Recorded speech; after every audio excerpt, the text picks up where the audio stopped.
Hello everyone, and thank you for staying so long, first of all. So thank you to all of you guys for coming. A lot of you have been here since the morning, just like us, and thank you. I know it's been a long day, but this is the last session before the prize draw, and I'm sure a lot of you are more interested in prize draw than listening to me talk. But what we're going to do first of all is a quick panel discussion on virtualization in the cloud and how a lot of people in our industry are either using virtualization in the cloud or not so much, and what people's views are on both subjects. So we've got 4 people here today who've come from various organizations in different industries as well. People from film and TV, people from design visualization, and people from games as well. And we've also got someone from a data center as well to talk about what they're doing. So we're going to go right to left, my right to left, and a quick introduction on who everyone is. So, Steve, if you'd like to go first. Oh, okay. I'm Steve MacPherson. I'm the CTO for Framestore. Just move that microphone, please. And I'm sure you all know who Framestore are after the last talk. I'm Matthew Morrison from Pier 1 Hosting. We are one of the cloud providers, and we're quite unique. We offer infrastructure as a service, platform as a service, private cloud, public cloud, enterprise cloud. So we understand all the different types of virtualization that are around. Cool. My name is Jonathan Humphrey. I'm the Director of IT from Codemasters Software. My name is Mike Owen. I'm Head of Systems from Burrows. We're an automotive visualization agency, primarily working with Ford Motor Company. Okay, thank you very much.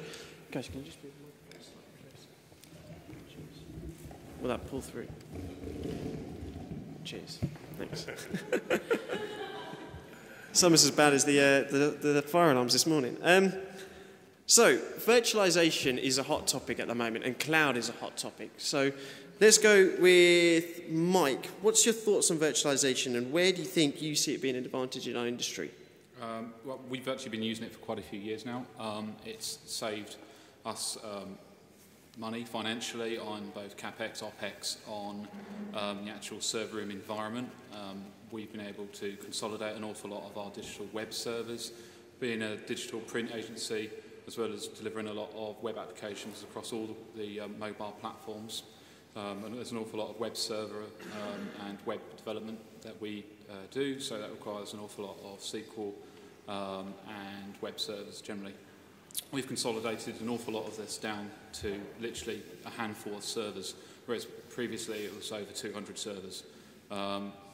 The consolidation of that physical metal hardware all down to just a few boxes has just provided massive savings for us.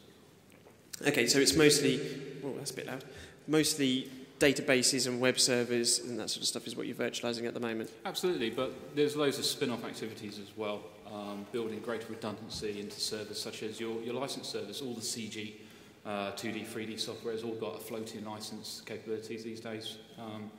Building those license servers so that they're really redundant and running on a cluster or multiple clusters of ESX hosts means that your license servers never go down. They can go across multiple sites around the world, and you know that your licensing isn't going to go down for your studios. Okay, okay. Same question to Jonathan. So we use virtualization really to add value and to bring flexibility to the business. So in the business where the customers are quite, what's the word I'm looking for, demanding in terms of what they want and the speed and what they wanted, we find that with the virtualization technologies that we're using, we can actually deliver more service quicker than we can in the using a conventional sense. So for us, it's not really, I couldn't say it's saved us money, I couldn't say it's saved us data center space, which is what tends to drive people down the virtualization route. For us, it's all been about what we can deliver the business in terms of just flexibility. Oh, okay, so it's not really necessarily about cost savings for yourselves, it's more about being flexible with the way you deploy things and... Yeah, it's more about being flexible, being able to respond to the business needs quicker, but it doesn't save cost savings in terms of what we spend, but it's prevented spend going forward. And, you know, like Mike said, the servers don't go down anymore. We have our licensing servers like yourselves are in the virtual world because you have a bit of tin that's doing nothing but licensing, and now it can be a much more efficient virtual device sat there. If one of your physical homes fails, it doesn't matter anymore, whereas in the old days it was a massive issue for us. So. Okay, that's quite a good point. We'll go on to that one again. Steve, yourself.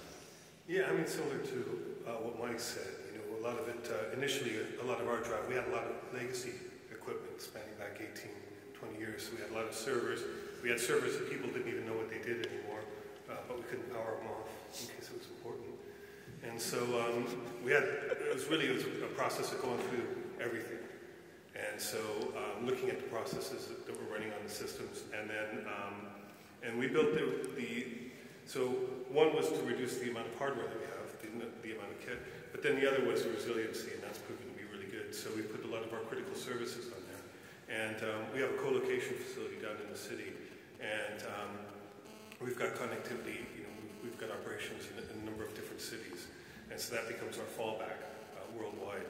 So if something fails locally, as long as we can get out through the net, we have not only resiliency within the hardware of the servers themselves, but then we have resiliency across facilities. Oh, okay. So that's really helpful too. And then we're using virtualization on the desktop, but I don't know if that's going to touch on that. Yeah, go for it. Yeah. So for our render farm, one of the things that we need to do is, we need to during the evening, the artists go home, and we have a lot of workstations, which are quite powerful, and so we try and get what we can out of them.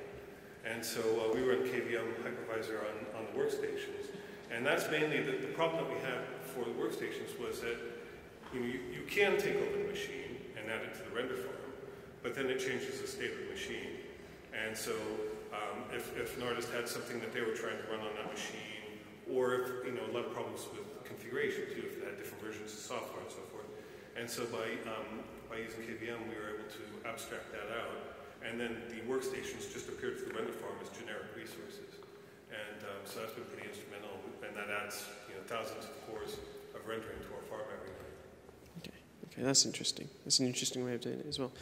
And over to Matt, I'm going to ask the same question to you. It's slightly different for you because it's more about what your customers are doing in your data centers, I guess. Yeah, absolutely. So obviously we're not doing having them. We've obviously got customers coming to us looking for those sorts of solutions. So for us, it's taking virtualization to the next step. So everyone on this panel, they've already bought into the concept of virtualization and separating out those virtual servers from the hardware. What we're then doing is taking away that hardware and putting that into our nice, safe data centers, where we can reduce costs further. So then effectively what our clients are getting from us are just the bit that they're interested in virtual machines. We then wrapping services around that to make life even easier. Okay, that's interesting. So what about rendering? Steve, you've already touched on that, virtualizing the desktops and being able to render on the desktops, and so that when they're workstations, overnight flip them into a render mode essentially. But are you actually virtualizing multiple servers, or are you virtualizing, multiple applications? What are you actually doing? Or is it just essentially turning it into a render node? So we had, during the last film that we were working on, we had quite large rendering requirements to deliver the film. And so one of our competitors, who we know really well, was quiet at the time. And so they had extra rendering resource. And via SohoNet, we ended up tapping into their render farm for a portion of production. And so the question was how would we end up doing it? And I have to say, we just chose simplicity above everything else. And so I think it was kind of an early taste of the cloud conversation. And really, I think what we prefer best is just a straight network pipe and then bare hardware. And so we didn't run anything on the machines. We booted our own image into the machines, and that was it. So we declined all virtualization there. Okay, so it's more of an extension to your business into another resource rather than some sort of weird VM type scenario. Well, funny enough, when we did the workstations, we thought that's the approach we would use if we went to an external rendering provider. We thought, well, now we've cracked this, we know how to configure these systems. But actually, I think for the type of work that we're doing and the performance requirements, it's best just to keep it really simple. Yeah. The simplest things was just to boot our own image.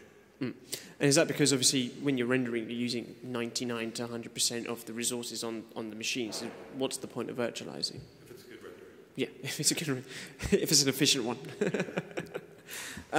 Mike, same question to you. What about rendering? Virtualizing for rendering? Yeah. So on the render farm, that's sort of a separate deal really, and we are looking towards effectively copying Steve. But when it comes to the workstations, tend not to look towards virtualizing them and sort of decoupling any kind of connectivity there. But actually, I just hate my users, so I will just turn on the render farm on my workstations of an evening. It kind of makes them go home as well quite quickly. But really, the complexity we found with the workstations was adding sort of trying to implement some kind of virtualization onto the workstations where you pretty much always have got users behind them, was causing too much difficulty in workflow. Was actually, if anything, was causing more inefficiencies. Quite a lot of the software now is becoming a lot more GPU accelerated, and with that not really truly being decoupled on the virtualization level at the moment, it kind of really was causing that complexity for the users. If they wanted to use certain software, we didn't want to confuse it with virtualization on the workstations. Render farm, separate deal, very similar to Steve. Okay. And Jonathan, I guess that question isn't necessarily applicable to you in terms of rendering unless it's for, shows and things like this? Or is it, or are you doing any virtualization and rendering? Well, virtualization we do. Rendering, we've only really started getting into recently because it's not been something that has easily fitted within the work practices. But I do like your idea. I'm going to steal that one. And I'm going to go and use it. Because yeah, I mean, one of the challenges we have, which is what you've already brought up, is the fact that these PCs are in a lot of cases people's own property, or they view it that way, and they do whatever they like to do to it. And then if you're trying to use that as a render farm, it's difficult because they've customized it, tweaked it, changed it, but running that virtual license, it's a fantastic idea. Why didn't that come to me? So I really feel like I'm going to steal that idea and take it back to the office, and it will be mine. Everybody will think I'm awesome. But for a render farm, it's a very, very new thing for us. But what we've actually done is taken equipment that's already there, equipment that maybe isn't being used as efficiently, and then putting rendering technologies on that, which is effectively the underlying technology of virtualization anyway, where you're taking that wasted CPU cycle and using it for something else, and we're just loading some build PCs up to do other things. Okay. So what I got out of Jonathan's there is, just copy Framestore, essentially. Yeah, I agree with that. It'll be my idea. So, any questions on just virtualization in general from the audience at the moment? Have you got any questions for these guys on what we've just talked about at all? Danny, can you grab the mic? If there are any questions, that is.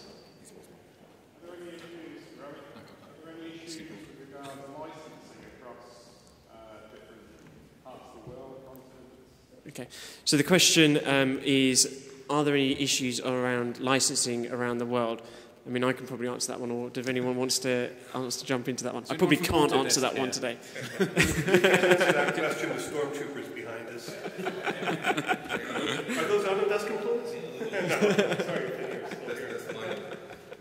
I think the Autodesk boys are gone, so don't worry.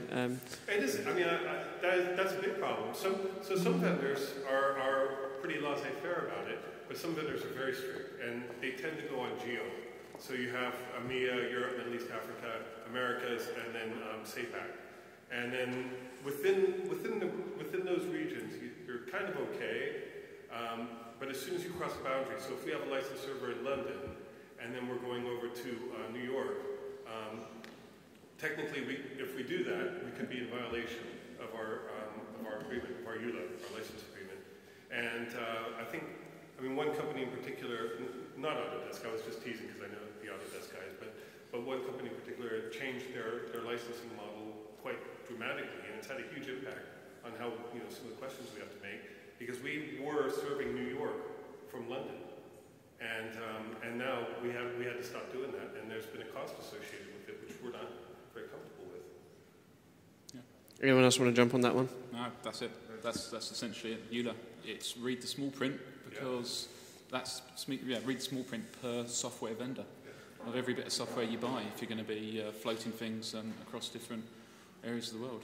I think the thing is if you're worried about it, or you've got a question, or you're not sure, and you are going to be moving licenses around the globe, for example, or even if it's just in the UK, moving it from your office to another data center or something, come speak to us at Blue, because we've been asked these questions many times. I'd love to say some of these vendors are going to sort their EULAs out, but they're not going to, unfortunately. It's not in their interest to do it, It's not in their interest. It's not.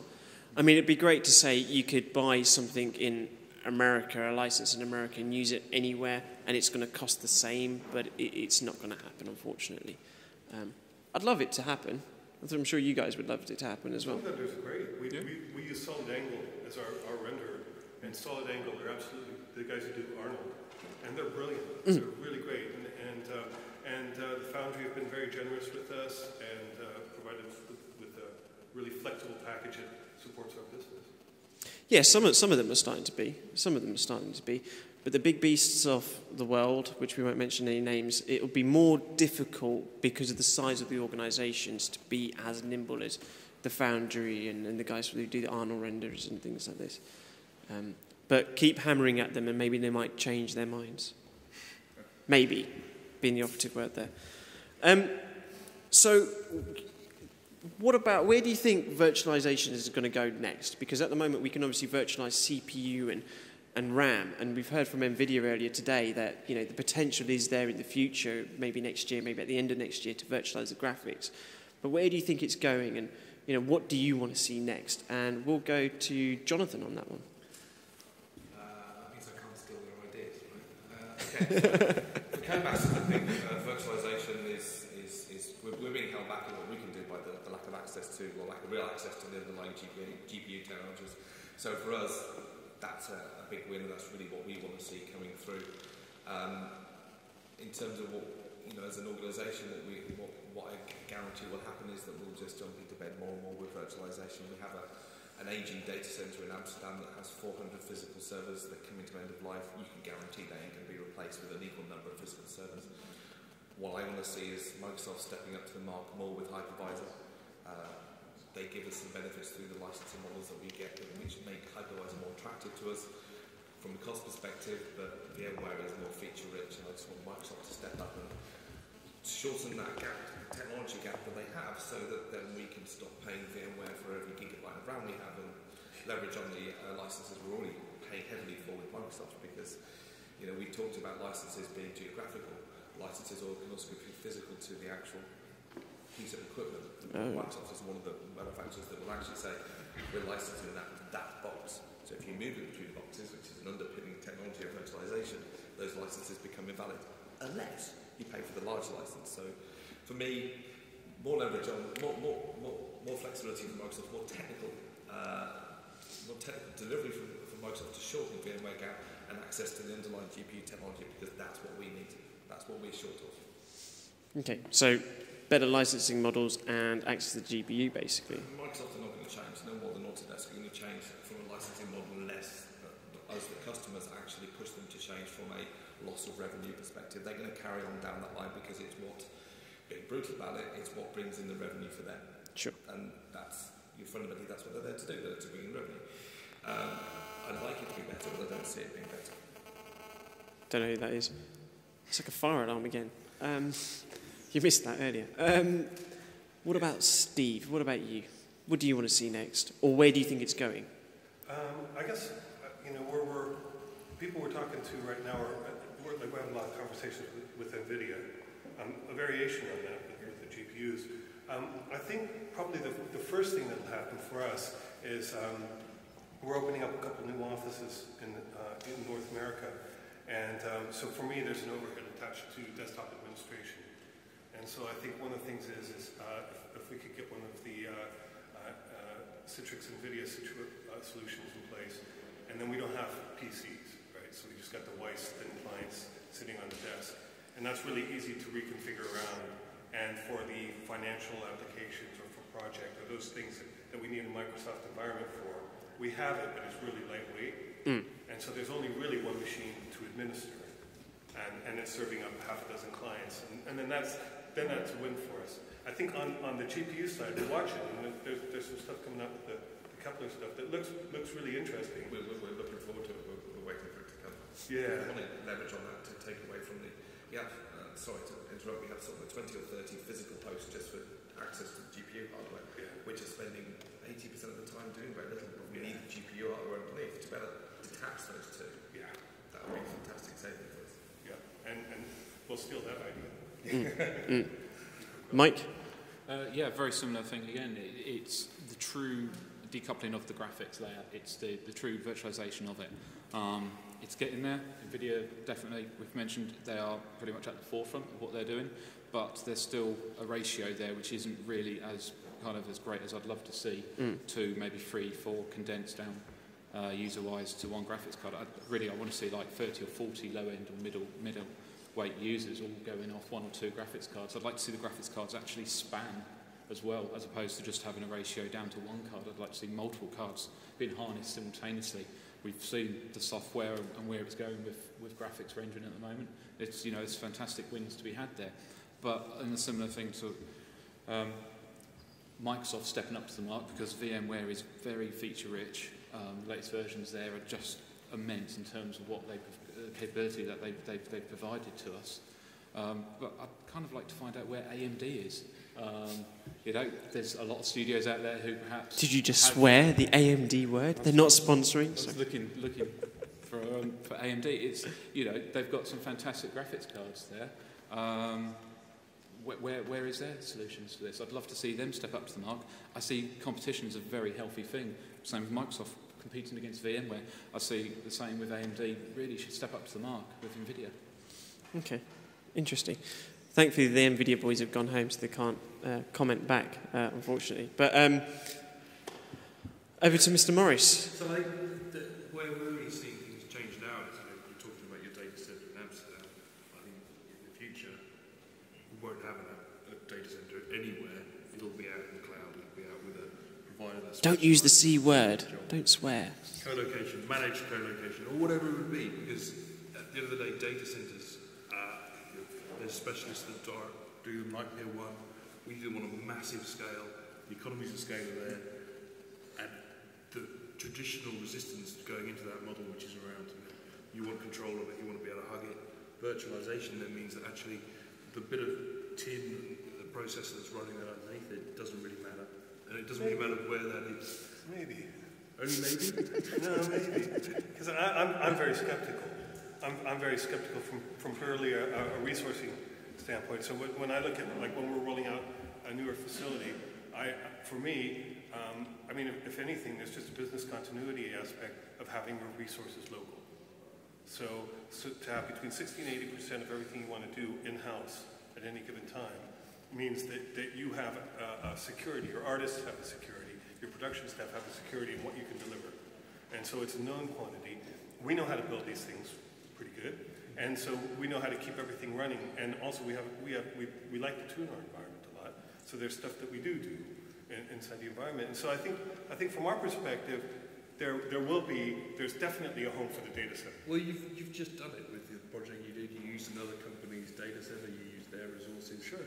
It's the same sort of thing, and that's the stepping stone into that environment. So you have a burst project. You need to require resources. So then you come to someone like us and you say, right, we've got a project.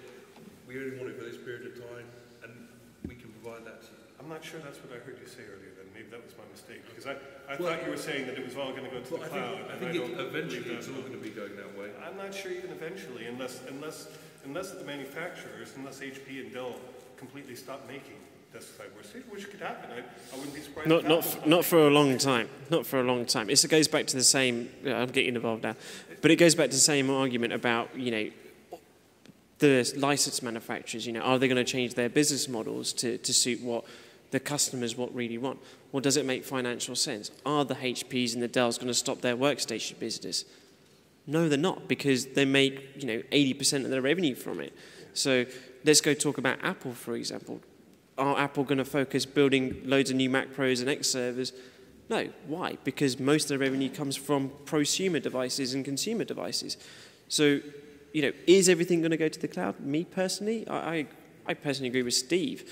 You probably get this nice hybrid model that would work. I think the hybrid is one of the steps towards that model. We might never get to the position where everything's in the cloud. Yeah. There will always be someone that has to have a box underneath their desk, or they want a server nearby because they need to do something to it. But there's lots of different bits within your organisations, I'm sure, where you'll go, well, actually, we don't need that local. Actually, we can take advantage of that model. So we're in a data center, but we're not in the cloud. Yeah, that's the difference. So we use a data center because of the resiliency it provides, the generator backups, the UPS, the redundancy and everything provides great security for us. And so for anything that's worldwide, that's brilliant, and that really is a great value. But so far, my skepticism around the cloud is mainly around the economics of it, and I think that's the red herring. Is everybody thinks it's going to be cheaper, but if you talk to production people, and you know the thing is when you're in production, there's panic at the end, right? You got deadlines to deliver, and people are working against odds of dealing with the unknown, and in that kind of environment, people tend to go just throw more resources at it. Now, at the moment, the resources are balanced by CapEx. But isn't that where cloud can actually bring you value? When it's like, I want more resources, you get on that dial and you turn it to the right. And that's exactly what the cost goes up with it as you turn it. Well, and that's kind of what we did. That's what we did with the companies we work with. Yeah. The external companies. So I think that overflow, and that's why I said 60 to 80%. Yeah. No, I agree. You know, to overflow either internally or to a partner or to that makes sense. But to have it all in there doesn't make sense because there's somebody over there who's charging you. But if I can just, every time you. But there's the really big advantage of cloud is not just about the cost saving. It's the flexibility, the ability to turn it up and down. But also, if you buy... Sorry. But that was my point, though, that the production turn it on full blast like children in front of a thermostat. Sorry. And no offense to anybody in production, and I love Kyle. But there is that panic at the end. That there are people that will want more and more, and if it's unfettered. I think you're right in the fact the cloud is seen as this all-encompassing cheap solution, and it is the answer to every ill we have. And you have to counter that with, well, hang on a second. If you do turn the dial to the right, do remember to turn it back down again. It's turning the tap off when you're brushing your teeth. It's that mentality getting people into. Yeah. It does require a massive change in everybody, not just from the production guys, but also the IT guys who are hung up on mine. Matt's going to jump in again. I like this, it's getting heated. But before we start talking more about the cloud and what the cloud is and things, because that is one of the topics, but can we just define, without anyone interrupting, and we're going to go Mike first, because he hasn't spoken yet, what your definition of the cloud is, okay? Because the problem with the cloud is, what the hell is it? Because if you speak to various different people, it can mean anything. It can mean iCloud, where your iTunes and everything all is up there, or is it being able to access thousands of render nodes with the click of a button, or is it co-location in a data center? Because you actually speak to some people, and actually what they're talking about when they say cloud is co-location. So let's get an understanding, first of all, of what each individual person means by the C word, is what I'm going to say. So Mike, you first. Complexity. Complexity. I'll give you another C word back. It's that whole idea that the cloud seems like an all-encompassing, simple solution, but it's not. It's just a word that got attached to what is the same thing, virtualization. But it's the idea that actually you can detach your dependency on having the kit potentially locally and having it somewhere else. That's very, very simple kind of terms of cloud. But what that actually entails, whether it be the actual, we've been talking more about the obvious thing here in the topic in this industry, which is the actual rendering part. Well, in my area, is also content delivery network. It's actually a CDN and actually placing the data that I need to serve to my users, my potential clients who may be all around the world, making sure that data is actually pushed physically to different places around the world so it delivers and streams really, really fast on the different platforms that we deliver our web solutions down to. Really important for, I guess, for games and that kind of area of the cloud. But the cloud is also compute, storage, archive, backup. Okay. What could it be? But then is that not co-location, or is it just because it's not in your environment? But then is that not co-location in a data center? It can be. Going back to Steve's point, is a cloud private? Is it public? I think larger studios, larger companies will want to do their own thing because they like to tweak things. They like to have things just the way they want. They also want to not fully commit to a complete cloud external solution, but they'll want to do a hybrid solution as well. I think there's probably more growth in the middle area, middle-sized companies for whatever cloud is, cloud utilization. There's a group of media companies, studios, VFX studios in Toronto, who have actually got together and they lease the rendering cores off each other during times of quietness. Very similar model. It would, be very, very successful if London really encompassed that, and it would be very successful for the whole VFX community in Soho. Hopefully, West Coast America doesn't catch on to that idea too quickly, because that does give us an advantage. We'll bleep that part out of the recording then, shall we? Jonathan, what about yourself? Your definition of the cloud word. I think it's a marketing guys or girls that had a great idea of the answer to all of your ills. To me, it's just a rebranding of stuff we've been doing for years, and it's nothing new, it's nothing clever, it's nothing intelligent. Sorry, maybe it is intelligent, but it's people tend to use cloud and virtualization together, but it's quite a dangerous track, because cloud can mean many things to many people, as you've said. Some people will view the adoption of Google Apps or Office 365 as adopting the cloud. There's no virtualization as far as you're concerned in that technology. So, and then you'll look at infrastructure as service, a platform as service, and that absolutely is about virtualization. But it's what you want it to be to you and what it means to you. To us, it's about virtualization and Google Apps and Office 365. But it's what you want it to be. And that's the danger of it as well, because we'll probably be talking about completely different definitions of the same thing. Exactly, yeah.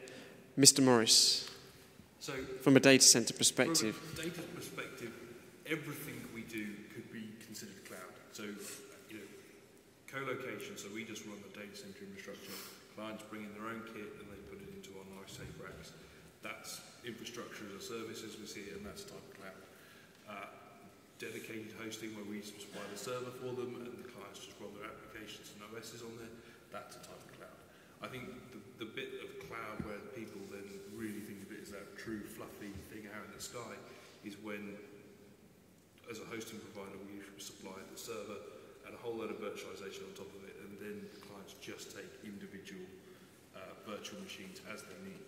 And the real benefits of where cloud can come into there is that it then have the ability to burst in, scale it, and turn it on, turn it off.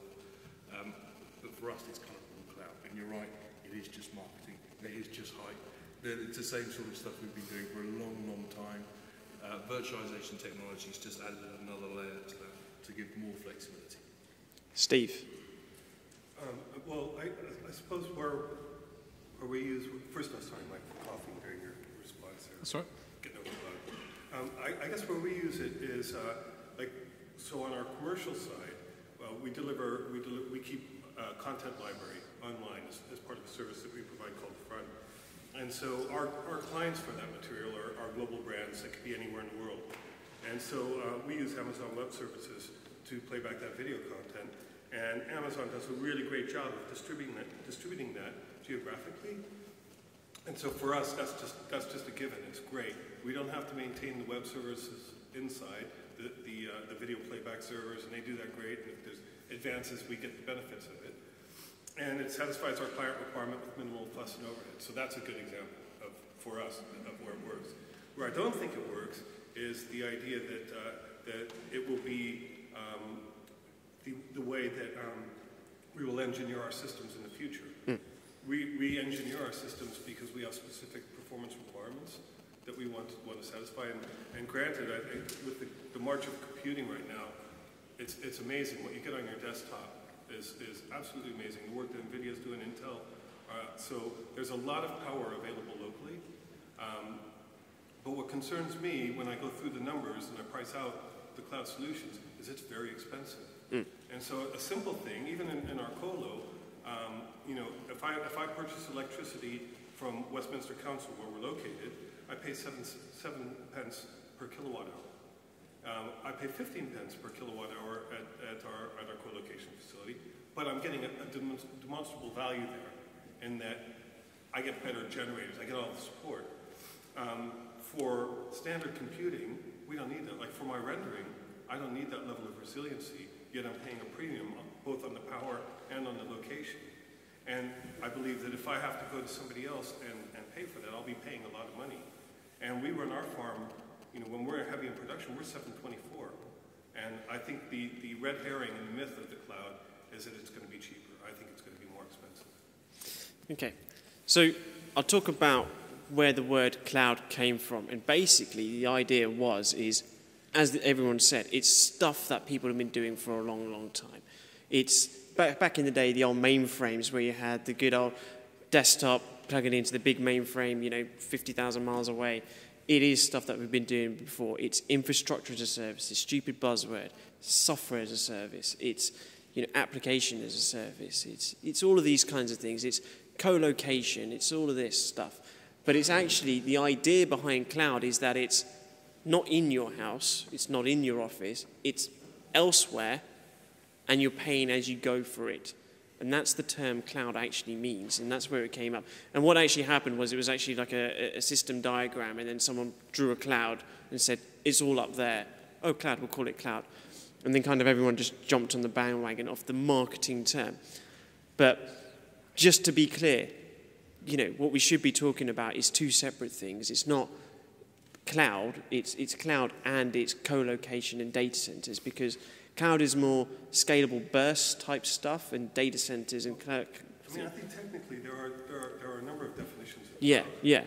I think there's half a dozen or more. Exactly. There's internal services that are provided from one facility to another that's in the same company. And then there's everything else we've been discussing. And then there's private and there's public, and then what is the real definition? I guess where my skepticism comes from is I get a feeling that there's a gold rush going on. And I'm approached regularly by people who have really great deals, and there's lots of competition out there. But when I pull back the covers on the deals, they're not really great deals, and they're not really hitting our requirements yet. Yeah. Maybe that'll change. Well, I think that's actually a really good point, because at the end of the day, Intel or AMD or whoever it is that's making the processor, they're going to sell that at just about the same price to everyone. There might be a little bit of advantage to a cloud provider or a hosting provider that's doing it on a massive scale, but really it's not that big a difference.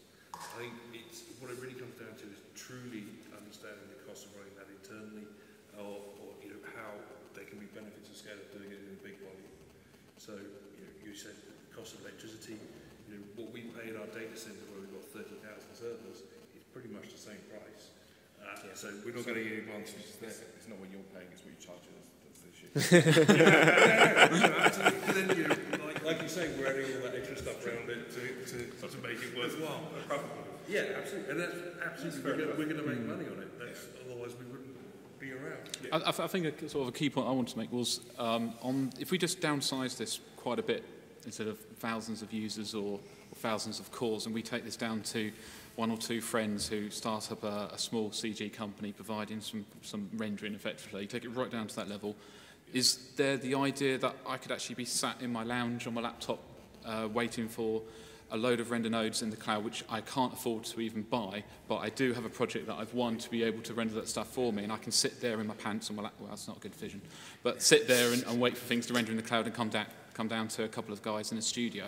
I think that's small to medium scale. Where you don't actually already have a large render farm or a colo or anything like that, it opens up a really huge world of opportunity. And that whole layer of virtualization where you can detach perhaps what operating system you're running, how you're actually rendering it, and what render engine you're using. I think there is big benefits there for the small users. Especially if the cloud users partner with the software suppliers, and licensing could be part of that same arrangement. Yeah, it's that floating licensing, that whole conversation of that coming round table again. Those vendors, those software vendors, could really actually generate potentially more revenue for themselves if they go to a subscription price per hour pricing model on the cloud. When you're running Mental Ray, V-Ray, whatever Arnold in the cloud, we charge you this much per hour. Just from my perspective as well, I've done a similar exercise that Steve's done and cost up. If you were to move your entire infrastructure out to a cloud provider, and it is more expensive. It is, because you're adding their profit margins on the top of that. But maybe moving some of the stuff out to a data center or a cloud provider just for the burst stuff, that actually does work out more cost effective, because you are paying per hour or per minute or whatever it is that the economics that you deal with. So certain things that I've seen at the moment do work out not necessarily more cost effective, but it's the argument of, well, if it's in my office, it's on right now. Whereas if I burst it and turn it on whenever I need it, then I only pay for it when I need it. Yeah. And then what Mike says is, if you're the freelancer at home or you're a small company and you need 1,000 render nodes, you can click a button if you can afford 1,000 render nodes. It does give you a price before you press buy. See, in that kind of situation, I would think that the economics would be in favor of the individual or the small group, because they're going to be much more sensitive. Yeah. And so what they're going to do is they're going to be much more careful about what they submit and how they manage it. And I was talking more in a larger organization, you can get spiraling costs. But even in a larger organization, that's why I said 60 to 80%. Because from that 80 to 100%, you either roll over to another facility, or if everything's saturated, then you go outside, and that's a great use, because you're not carrying a lot of CapEx risk. Jonathan? You know, I have to agree that the small startup is really where cloud-like technologies or technologies that you don't have to greenfield is where it's really coming into its own. I know several gaming startups in Leamington that haven't had to invest in simple things like email servers or Microsoft Office licenses or places to store these safely, because they use technologies like Google Apps or Office 365. And from that perspective, it can deliver things that you can't deliver on yourself for a lot lower cost. Now, whether you stay in that way as you grow as an organisation or whether you move to more on-premise is a longer-term conversation. But the other thing you have to think about is that people look at the cost of cloud. Once you've got past this gold rush of it's better, it's cheaper, it's quicker, it's easier, once you get past that and you start looking at the cost of it, and you say, well, actually, you know, it's costing me more than what I have now, but you've also got to look at the features you're getting. So it may be costing you more to use that cloud service, but you'll get so many more features. You could get so many more features and so many more benefits than you can and you will get out of your own on-premise technology, that you forget about those and you're just looking at the hard costs. And the soft cost, the hidden cost, the people cost is the one that's hardest to take into account. And if you look at something as simple as Google Apps, which is something that we are looking at right now, it's really hard to justify to a business you need to spend £6 a month per person, because so much of the cost in running that Exchange environment is hidden. It's time of people, it's backup time and backup costs, which are not directly and easily attainable in terms of when you're doing the ROI. And that can itself bring some advantages that are not immediately obvious, and also bring some benefits that are not immediately obvious. I mean, I like the idea that with budgets the way they're potentially being slashed for the next couple of years, the economy, interesting times for us, is the shift of capital expenditure to operational expenditure. It's that shift of, it's going to also take us a really long time for us to achieve a certain amount of sign-off of money to go and buy a load more hardware. Great, it's local, brilliant, that's the optimum, that's what we'd love to do most.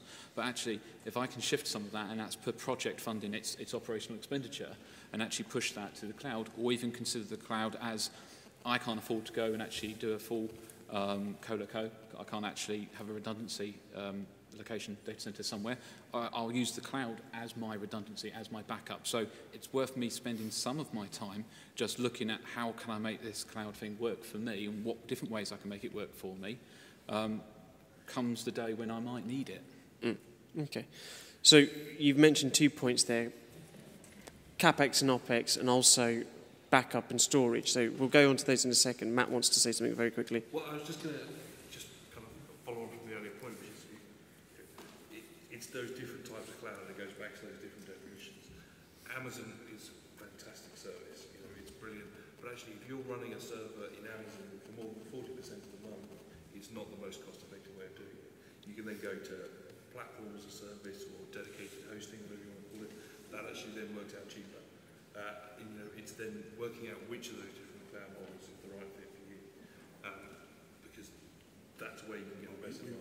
We chose Amazon for its worldwide footprint. Yeah, and Amazon's fantastic for that. But in terms of cost effectiveness, it's then getting into that OpEx model. Amazon's fantastic up to a point, and as companies grow and they scale, they go, this is brilliant, and then they get to a point and go, actually, this is really expensive. We could do this cheaper ourselves, or we could do this in a different model. Sometimes it's not, if I can briefly interrupt, sometimes it's not necessarily about making it cheaper, but about what you're delivering in terms of getting your customers to appreciate you more. So it might be more expensive than you're running it yourself, but because it's not in the UK and you're hosting yourself and it's out in wherever it needs to be, it's delivering indirect and intangible benefits that you can't justify. So getting the data closer to the client, for example. So rather than hosting it in your own data center or in your office, say it's a couple of videos, for example, that you're serving out to clients, being able to get that closer to the client means they can access it quicker, I guess. But I think to kind of pick up on points there. I mean, I think I should be really clear that for us, it's not about being cheaper. You know, it's a cost exercise, but we provide services. So whether it's on the commercial side, we're delivering videos to our clients, or on the film side, we're delivering shots. We're providing services, and so there's a cost associated with the services, and it's a very competitive market, and so we have to manage our costs. But cheaper is certainly not the primary requirement, because that's, you know, I think that to the earlier comments, it just leads to hidden costs, manpower costs, and all kinds of stuff, and it's not a true equation. Okay. I guess it's value for what you're delivering rather than the actual cost of what you're delivering. Exactly. So just going to stop there for a second. How much time we got left? 5 minutes? 10 minutes? Okay. So moving away from that, we've talked a lot about rendering, we've talked about that sort of stuff, but Mike brings up an interesting point about storage and archiving and backup, essentially. What's everyone's thoughts on co-location or cloud, either or, on that topic? And we'll go to Jonathan first. I have several debates with my boss about this, because he likes to know about the nuts and bolts. He wants to know how, where, when, what software they're using, what version, what firmware and everything. I'm very much more pragmatic about it, and my approach is I don't care. I don't care how they're backing up my data. I don't actually really care where they're backing it up, as long as A, it's safe, and B, they guarantee the RTO and the RPO that I give them. After that, it's a service to me. I genuinely have no intentions of getting into the nuts and bolts of how you deliver my backup service, where you store it, what technologies you're storing it, as long as there is a very dependable contract built around strong SLAs that is tested, proven, guaranteed, not just on a wing and a prayer. After that, I genuinely don't care. They can be using carrier pigeons and sending it to Istanbul for all I care. I don't care. My boss, on the other hand, wants to know everything. I'm sorry. Okay. Whether the pigeons bred, and you know what, you know, well, that sort of pigeons, stuff. ravens, whatever. I don't care. I genuinely don't care, and I think that, if anything, is what underpins when we talk about cloud.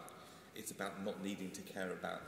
Care is probably the wrong word. It's not needing to understand about how that is delivered or how that is done. It's just there. It's always there, wherever I am and however I want to access it. I think that's probably more about what cloud is about. Okay, that's a good point. Steve, what about storage, backup, and archive? Now for something completely different. We're pretty obsessive about it, and I mean, there's a number of reasons why we have to be. One, the volume of data we deal with is huge, and so if we were to back up everything that we touch or create, then we'd have the cost. Like if we backed it all up to tape, the cost would be enormous because we just have tons and tons of tapes. And the reason I'm obsessive is because I think we do have tons and tons of tapes, even when we're vigilant. And the data's not accessed. There's a thing called access time on your storage. We turned that on for some of our arrays, and we started looking at the data because we were getting kind of sensitive about filling up our systems. And it's shocking. I think something like 40+% of data on this one critical storage system was accessed one time or less since creation. I'd like that answer about 80%. Yeah, but we'll happily back it up. Yeah. We'll happily migrate it to a second-tier system and then to a tertiary system. And so I think for us, because we have so much data, we can't really hand it off to somebody because we just be, it'd become we have 30-second commercials that show up with 7 terabytes of camera data that they've shot. And, that's 30 seconds of TV material. I don't know. Okay, it was just me.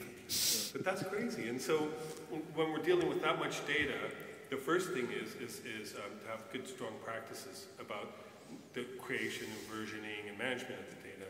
But then at some point, when the production have done their bit and it's delivered, then it falls down to us to secure it. And at some point, we don't know when, somebody might come back and say, hey, we want the hippogriff from Potter back online. And they could be doing it for studio marketing, they could be doing it because they want to do a making of or a show reel. There's all kinds of reasons why they might want it back, but they depend on us. And I guess that's where we're we're the guy you'd go talk to with your SLA and say, give it to us. Yeah, you can't go into this blindly. We're just as protective over our data as I guess you are, and I don't suspect we have the volumes that you do. Although we have numbers, we worked it out. We had over 100,000 pictures of Laguna Seca alone. How you can take that many pictures of Laguna Seca is beyond me. But so we have numbers rather than physical volumes. Yeah. You've got to make sure the contract, it's got to work. It's got to work financially as well as commercially, as well as actually working in terms of I need my data back and it needs to be backed up in this time, I need to get it back in this time. But I completely agree with everything you said. I totally agree with you. I've just seen Matt's eyes with pound signs on his eyes. It's just like, backing up that much data, great, come to P1. But, the final delivered images, right, once we've delivered, like the commercials from that we put on Amazon Web Services, we're quite happy to hand that off to somebody else and let that be their responsibility, because that's a manageable amount of data. You've got to know your data, haven't you? You've got to understand what needs to be backed up, what doesn't need to be backed up, and wrap the correct processes around that, because we do collate and hoard an immense amount of data that we repeatedly back up and it's not changing. Why do we do that? I think it's creating a culture of discipline where you have naming conventions, you have versioning, you have people who manage their space, and it's like when we all had when we had smaller disk drives. I want to age myself by saying, but if you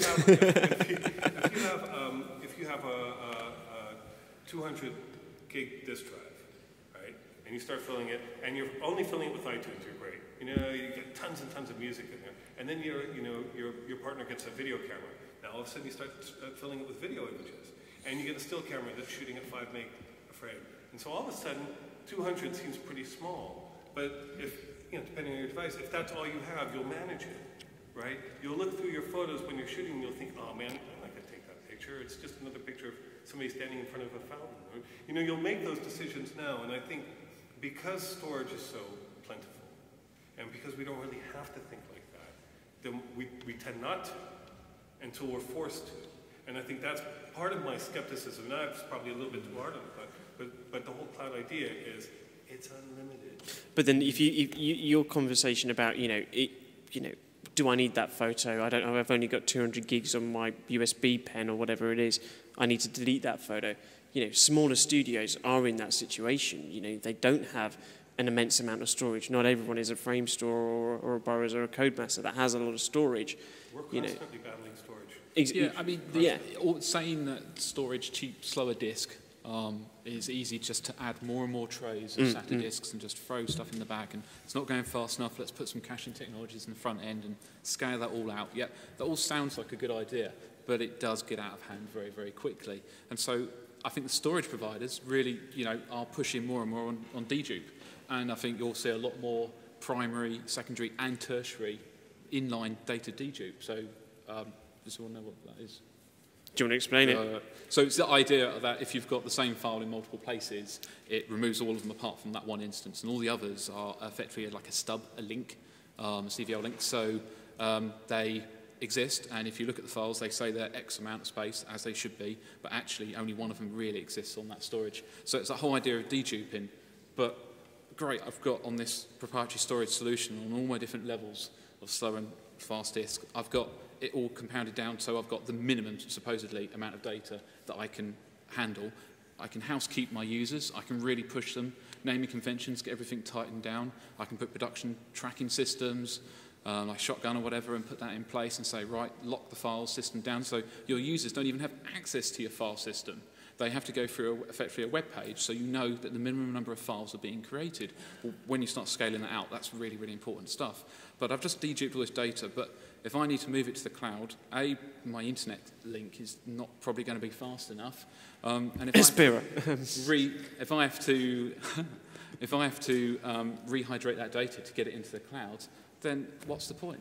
If I can actually talk to a deduplication device that actually talks friendly with my storage that's already in the cloud, that's getting there. But it's also is the idea of using the cloud for backup and also archive, which are two key different things there. Is it appropriate? Isn't that an argument for not moving to the cloud but starting in the cloud? Well, that's an interesting one. If you say cloud, please say on the render and the compute side of things, if you compute and process in the cloud, you're moving your data effectively, right to the very edges of your network or further. If it's in the cloud, should you bring that data back? Should you just bring the pixels back to your users' monitors? Should you effectively, like in CG-VFX, you comp in the cloud, so your users again just work off the data that's all sat somewhere else in the world, and just the pixels are updated on your monitor, and you deliver from the cloud to your client. So the data perhaps started getting created in your local environment, but once it leaves, it doesn't actually come back. Then it's archived in the cloud. Why not? If that works for you, why not? If it's appropriate. Yeah, and that's where I'm coming at. Yeah, you've got to think through all this. It's usable too, right? So like if you take the photo metaphor, right? So you go on holiday and you take thousands of photos, right? If you're not kind of consciously doing an editorial process while you're taking the photos and think about it and maybe deleting photos and everything, you might think like, well, why not? I got tons of room. I can take tens of thousands of photos and no problem. And if I run out of room, I'll just get another SD disk and I'll take another 10,000. But ultimately, who's the consumer of that, right? You're your own consumer. So at some point you get back home and you want to go through the photos. Now the question I ask is, do you want to go through, 300 variations of the same chair or whatever you've shot? And I like chairs, by the way. But see, I think you can save everything, but that's not the reason to save everything. You save everything because it has a value, and I think that's the thing that kind of gets lost with all this abundance. It's users. We need to get rid of users, and then your data would never get filled up. We just need to get rid of them somehow. I'm up for that. No. Yeah. As a cloud provider, cloud storage, it's another tool. It's not going to solve any problems with people.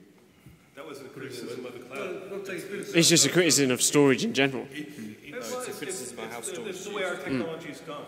It's the way it's where we exist right now. And also, it wasn't a criticism of users, because I'm guilty of it too. And I think what it is people are focused on what they're trying to do. And so what they're trying to do is they're trying to create a video clip, or they're trying to create something, and so, or a shot. And so they're focused on that goal. And then it's the security of, I'll keep everything, because if I have to recreate it, I want to make sure I haven't removed the one thing I need. And so that's human nature. It's not bad practices. But until we have better tools to manage that data, and some of that's in the application. Isn't disk space? It's seen like bandwidth. It's seen as a commodity that's just always there. Yeah. Nobody thinks about, for those of us that are old enough to remember the 28K modems when you paid attention to everything you downloaded. Now, who cares? You can go onto Netflix, we go into whatever it is that we're doing. We just download tons of stuff. And the disk space is the same. I find that people don't understand the cost of disk space. They think it's 50 quid from PC World. So maybe you should start charging users, doc pay from them on how much disk space they're using on their contracts. That sounds like a good one. I like the idea of that one. Capacity's got cheap, but access is still expensive. Yeah. So that's been great, and there are some more questions that I've got, and I'm sure that everyone else wants to jump in. But in the interest of time and beer and prizes, I just want to say, is there any questions that the audience have got very quickly? Got to be very quick though. Raise hands. Can we get microphone over to Joshua, please?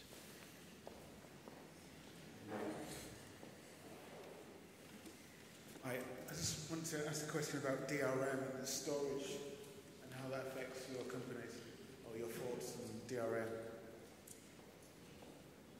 DRM, digital rights management. Yeah, it doesn't really. We're kind of upstream from it, so we hand it off to somebody who manages that. That's more the content owner than us at the moment.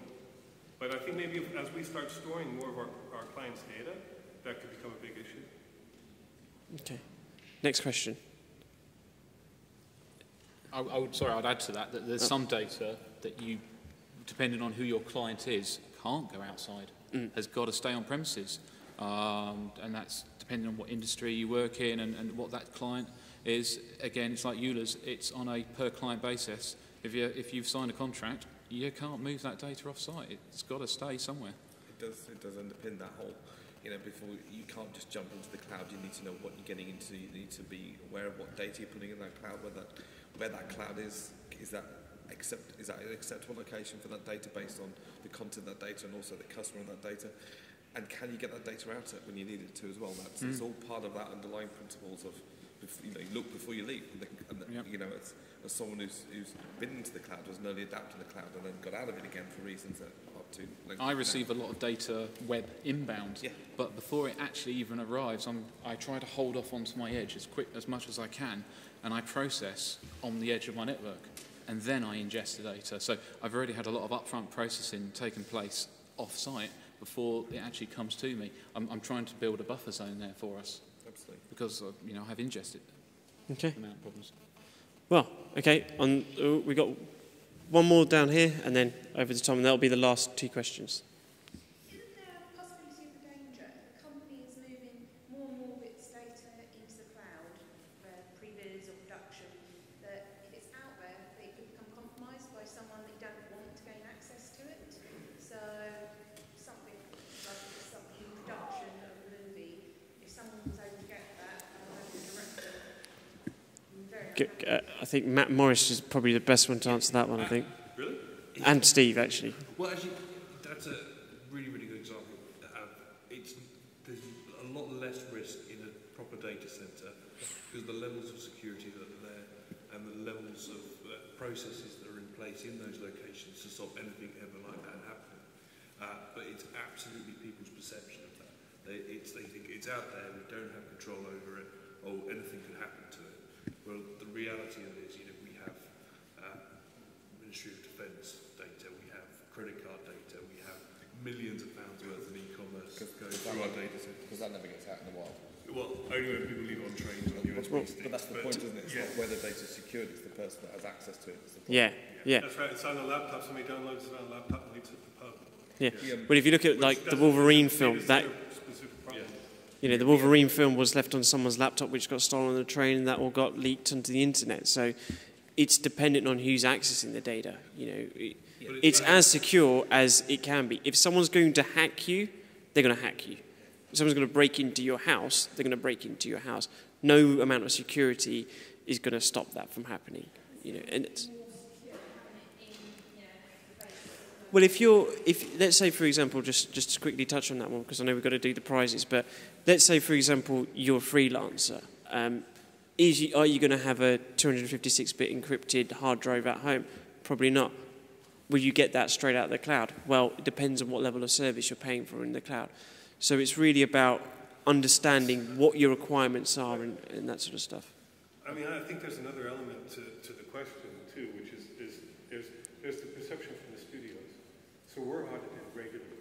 So we deal with Paramount, Warner Brothers, and all this kind of, and they send people down and they do physical security checks and they do internal security checks.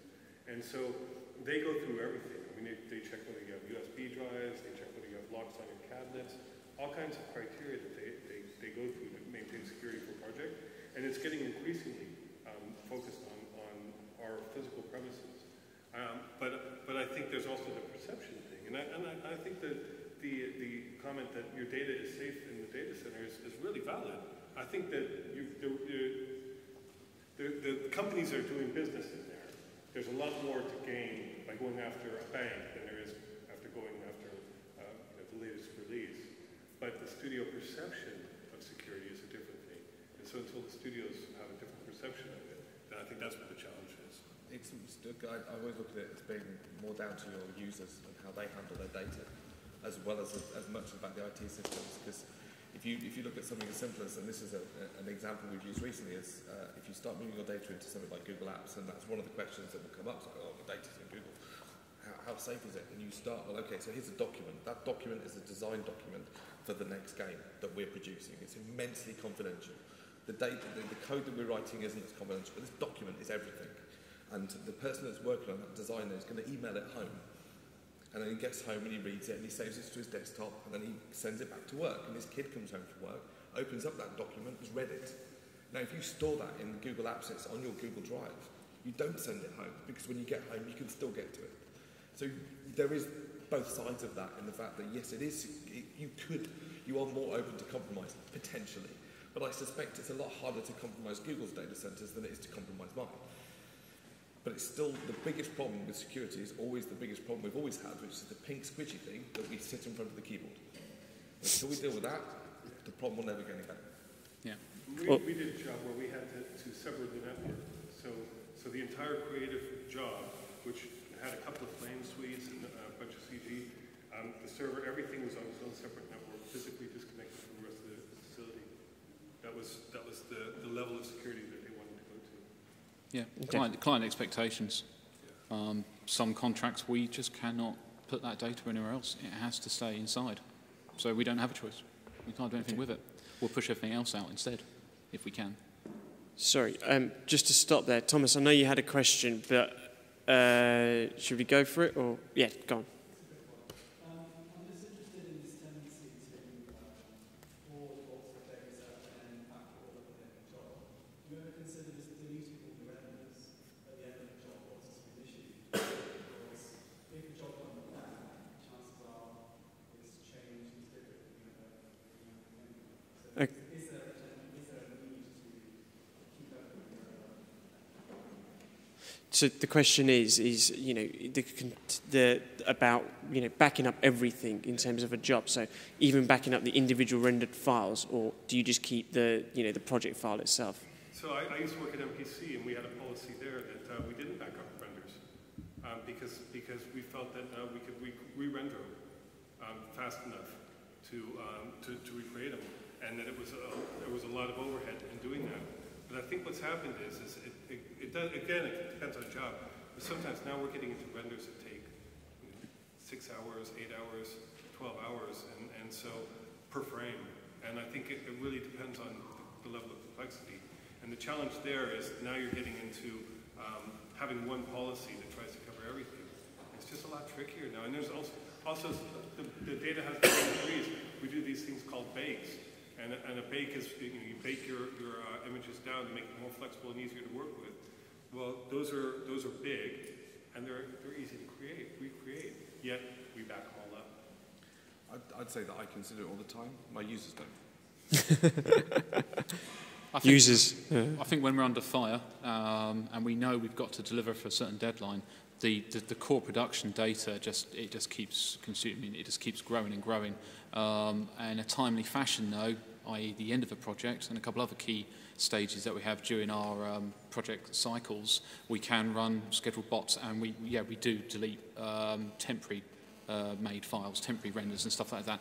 But we're housekeeping. We're doing as much housekeeping as we can, as clever as we can, seeing what stuff we can compress and dedupe and things I touched on earlier. But it's still scaling. It's still growing. It's the Hunchback on Notre Dame. You were talking about, did you say final renders? Once the job's delivered. Yeah. It's funny On everything? No, not the file company kind of key files that generate.